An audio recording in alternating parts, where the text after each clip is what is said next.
जाने मान्छे गइसक्यो अब रोल के लाग्दैन घाँचेर लैजाऊ न लैजाऊ ल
तैले गर्दाखेरि मेरो यो माइती पनि अलस छिल्लाइसक्यो।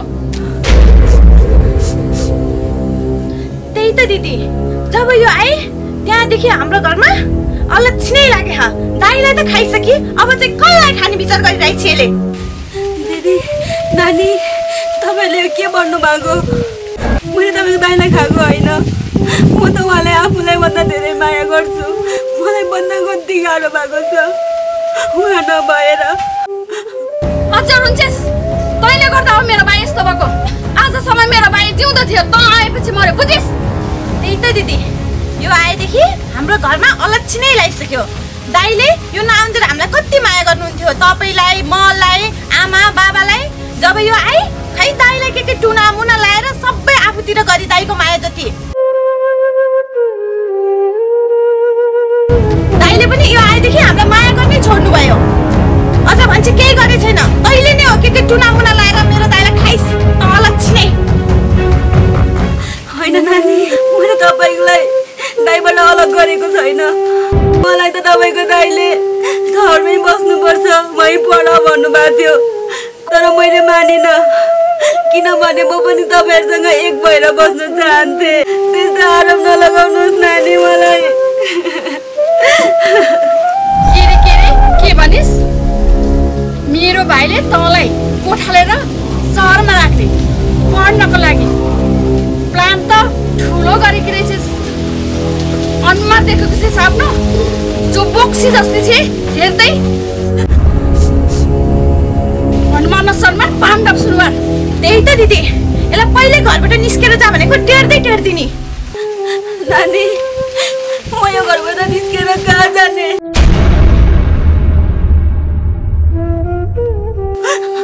मलाई यही घरमा बस्न दिनुहोस्। म उहाँकै यादमा मेरो जिन्दगी बिताउन चाहन्छु। मलाई ननिकाल्नुहोस्, मलाई ननिकाल्नुहोस्। बिन्ती छ, मलाई ननिकाल्नुहोस्।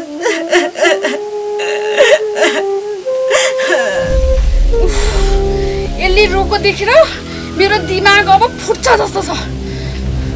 आएको तीज पनि कति नरमाइलो भइसक्यो। यो अलक्षिणाले गरेर यो घरमा शान्ति पनि कहिले मिल्ने भएन। त्यही त दिदी, कहिले तँ कुनामा बसेर रुन्ची, कहिले तँ कुनामा बसेर रुन्ची। रोको देखि मलाई वाक्क लागिसक्यो। होइन, यसले रुँदा घरै अलक्षिणा लागिसके।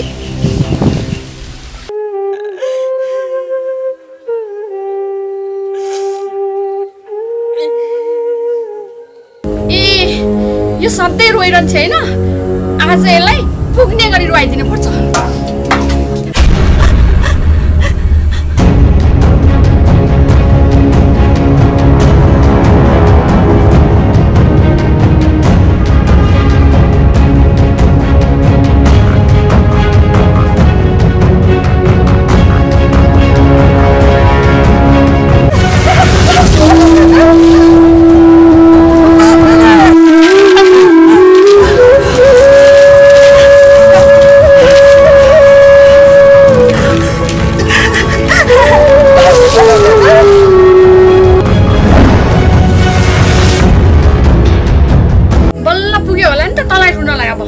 जति मन लाग्छ त्यति रोएर बस। अब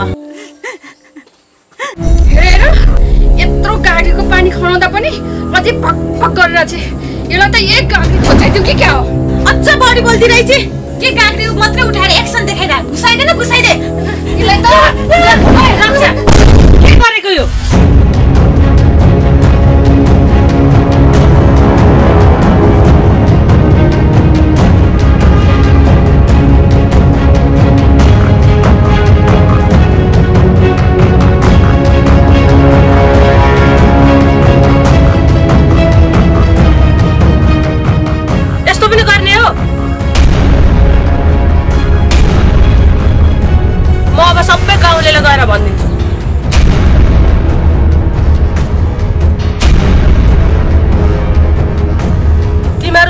नारीले गर्दा हो कि नारीमाथि शोषण हुने, दमन हुने?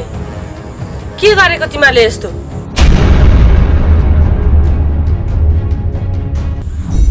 तिम्रो आफ्नो बुहारी होइन, बुहारीलाई यस्तो गर्न पाइन्छ? अरूले गर्दा त तिमीले रोक्नु पर्ने ठाउँमा बुहारीलाई यस्तो गर्ने? अलिकति लाज लाग्दैन तिमीलाई? नारीमाथि अलिकति दया लाग्दैन? कस्तो खालको मान्छे हो के तिमीहरू?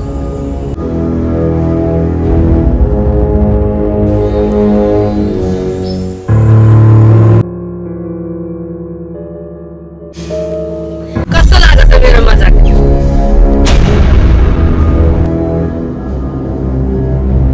तैँले त मेरो साथै लिदिस् नि।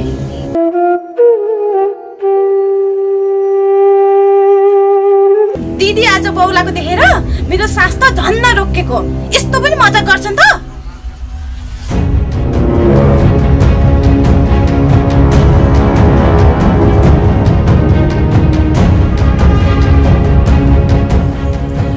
छा ठक्क तिमीहरूको बुद्धि।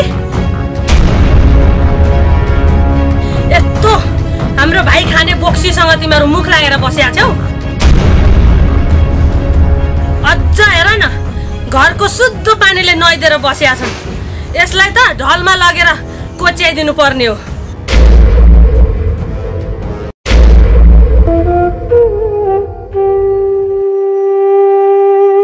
अनि यस्तो डायलग हान्ने मान्छेले हामीलाई अघिदेखि के तर्सेर त? आफैले लगेर ढलमा कोचार्दै भइहाल्यो नि त। खुब जान्ने पल्टिँदो रहेछ।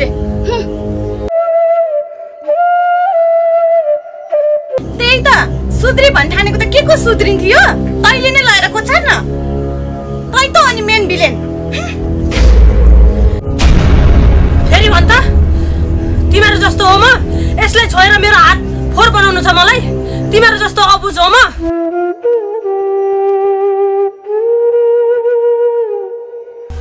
यसलाई छोएको हातले मलाई पनि नछौ खुरुक्क गएर नुहाएर शुद्ध भएर आऊ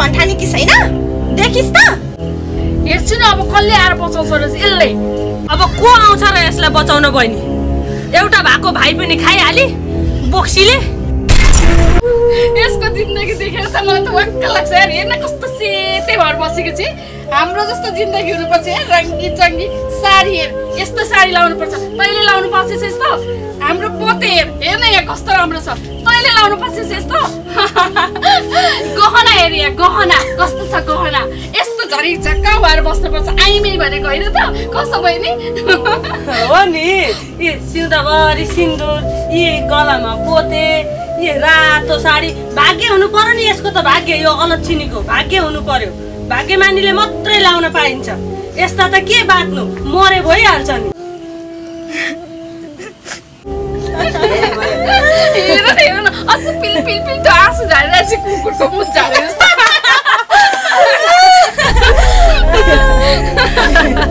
हेर न डाहाले हामीले लाको खाको देखेर डाहाले हामीलाई मुख देखाउन पनि सकेको छैन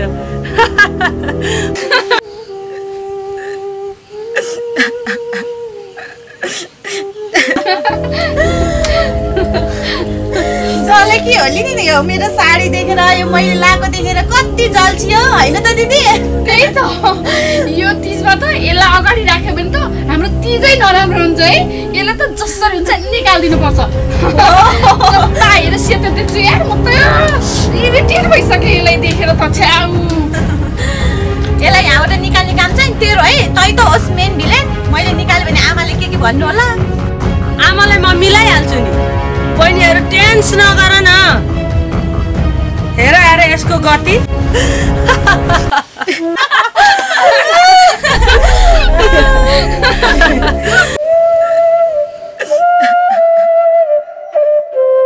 के भइरहेछ यहाँ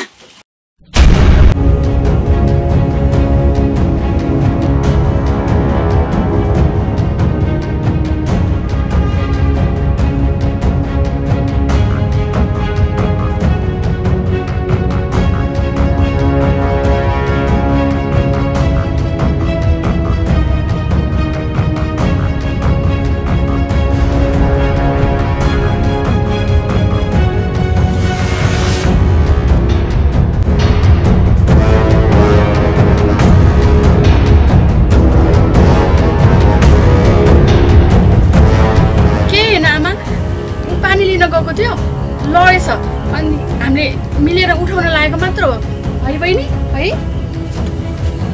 ओ आमा ओ भाउजू हिँड्न जानु भएन छ त्यही भएर लड्नु भएछ झुटो नबोल तिमीहरूले बुहारी यिनीहरूले के गरे भन त आमा म आफै चिप्लेर लडेको उहाँहरूले त मलाई उठाउनु मात्रै खोज्नु भएको उहाँलाई गाली नगर्नुहोस्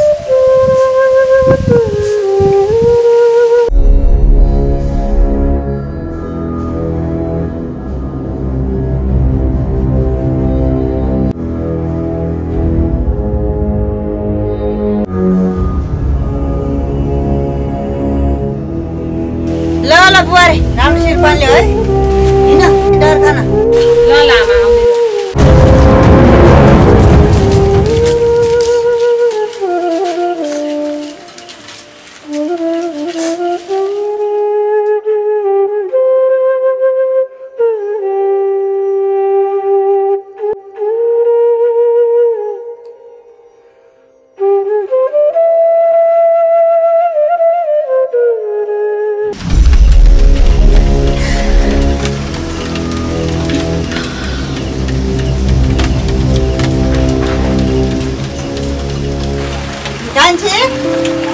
मलाई डर खण्डै गर्नु ल म मन्दिर गएर आउँछु हुन्छ आमा चाँडै आउनु है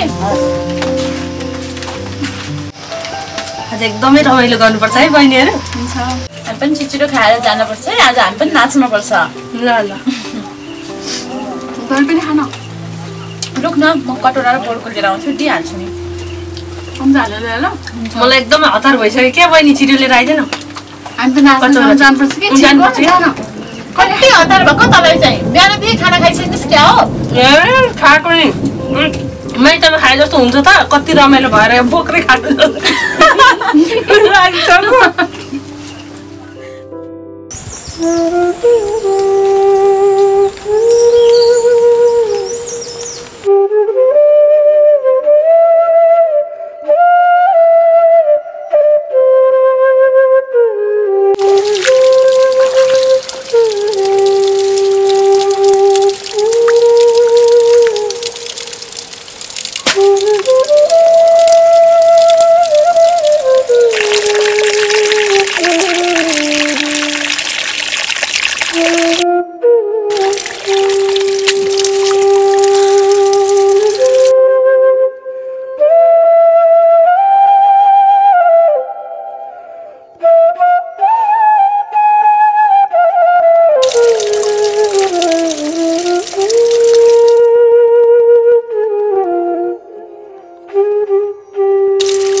त्यसको बेलामा दिदीलाई पनि लिउनै आउनु पर्यो भने फोन पनि उठाउनु न उठाए पनि लिनै आइज भन्ने के ए के भयो त सधैँभरिलाई त लिन गएको झन् हामी दिदीलाई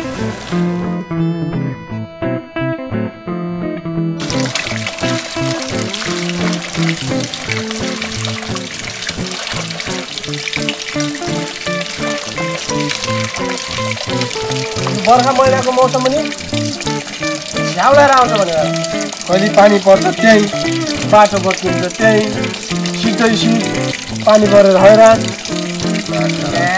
झ्याउ नमान्न न वर्षदेखि कृष्ण र हो दिदीलाई लिन जानु परिहाल्छ नि कसैले कृष्ण मनाउन माइती हुँदैन कसैले के हुन्छ जस्तो भएको नि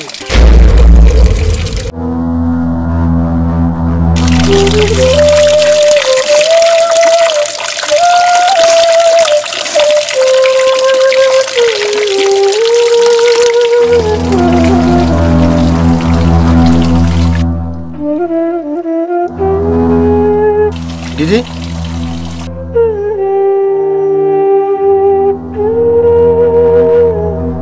ए दिदी पानी त भरिसकेछ त दिदी तिमीहरू कहाँ जानु लागेको कहाँ हुनुहुन्छ दिदी तिज आयो अब फोन गरेको नि फोनै उठाउनु भने दिदीले त्यही भएर हामी लिउनलाई आएको वर्ष दिनको टिस आएको छ दिदीलाई ल्याउनु परिहाल्यो नि मेरो त न माइती छ न कोही छ नआए पनि हुन्थ्यो यो तिज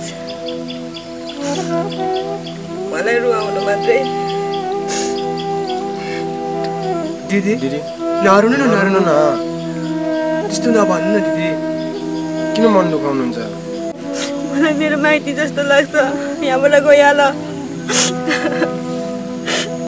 दिदी आफ्नो केयर गर्नु होला है ल दिदी हामी गयौँ है त